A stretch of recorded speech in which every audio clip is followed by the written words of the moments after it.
Hello friends, સ્વાગત છે તમારું ભાવિકા સ્વીટ મેજી ગુજરાતીમાં. અને હું છું ભાવિકા. તો અહીંયા હતી અષાઢી બીજ અને અમારે સૂર્યનારાયણ દાદા એનું અમારે હોય લાપસીના નિવેદ. તો અહીંયા હું સાંજના નિવેદ બનાવી રહી છું. તો અહીંયા ફાડા લાપસીની રેસીપી તમારી સાથે શેર કરું છું. તો સૌ પ્રથમ અહીંયા એક વાટકી આપણે ઘઉંના ફાડા હોય તો 3.5 વાટકી જેટલું આપણે પહેલાં ગરમ પાણી મૂકીશું. તો અહીંયા 3.5 વાટકી જેટલું ગરમ પાણી લઈ લઈશ. તો આપણે ગરમ પાણી ઉમેરશું અંદર તો આપણા જે દાણા છે એકદમ ચવડા નહીં બને. તો હવે અહીંયા આપણે 1 વાટકી આપણે અહીંયા કને ઘી લેવાનું છે. જો 1 વાટકી ફાડા હોય તો 1 વાટકી ઘી લેશું. હવે ઘી ગરમ થાય એટલે આપણે આ જે ઘઉંના ફાડા છે એને એકદમ સરસ રીતે શેકવાના છે. આ હું એકદમ સિમ્પલ રીતે બનાવું છું. તમે ચાહો તો આમાં તજના ટુકડો અથવા લવિંગ ઉમેરી શકો છો અથવા વરિયાળી પણ ઉમેરી શકો છો. એનાથી પણ સ્વાદ બહુ સરસ લાગે છે. તો અહીંયા એકદમ સરસ એવું શેકાઈ જાય પછી આપણે જે પાણી સાઈડમાં ગરમ કરવા મૂક્યું હતું તે આપણે આની અંદર એડ કરી નાખવાનું છે. તો હવે અહીંયા આપણે જે 3.5 વાટકી પાણી લીધું હતું તે બધું આમાં આપણે ઉમેરી દઈશું. તો આ પ્રોસેસ તમે કરશો તો એકદમ સરસ એવી લાપસી આપણી સરસ બનીને તૈયાર થશે અને દાણો પણ ચડી જશે અને એકદમ સોફ્ટ બનશે અને છૂટો દાણો પણ થઈ જશે. તો અહીંયા હવે આપણે આને કુકરનું ઢાંકણું આપણે એકદમ બંધ કરી દઈશું અને મીડિયમ ટુ હાઈ ગેસ ઉપર આપણે 4 થી 5 વિસલ વગાડી છે. તમે જોઈ શકો છો પાણી બધું ભરી ગયું છે અને દાણો પણ ચડી ગયો છે.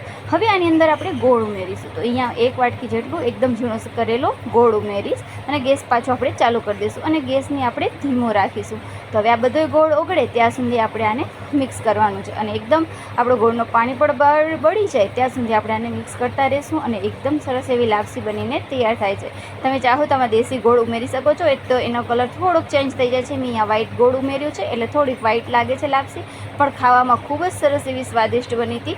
અને આ અમારે નિવેદ હર અષાઢી બીજના અમારા સૂર્યનારાયણ દાદા જે છે તેનો અમારા કુળના દાદા છે. તો અમે તેનો નિવેદ બનાવતા હોઈએ છીએ. તો મને થયું કે તમારા સાથે પણ રેસીપી શેર કરું અને 5 જ મિનિટમાં બની જાય. આ કુકરમાં ફટાફટ બની જાય છે લાપસી. તો હવે આની અંદર તમે ડ્રાયફ્રૂટ્સ ઉમેરવા માંગો તો પણ તમે ઉમેરી શકો છો. હવે અહીંયા દેશી જે આપણે તાંસરી હોય એની અંદર હું અહીંયા લાપસી લઈ લઈશ અને પછી અમારે નિવેદ કરવાના છે. તો એ તમારી સાથે હું જરૂરથી શેર કરીશ. તો બધી લાપસી આપણે આમાં તાંસરીમાં લઈ લઈશું અને સ્વાદિષ્ટમાં બહુ જ સરસ બનતી એવી લાપસી તૈયાર છે. તો કેવી લાગે રેસીપી પ્લીઝ કમેન્ટમાં જણાવજો.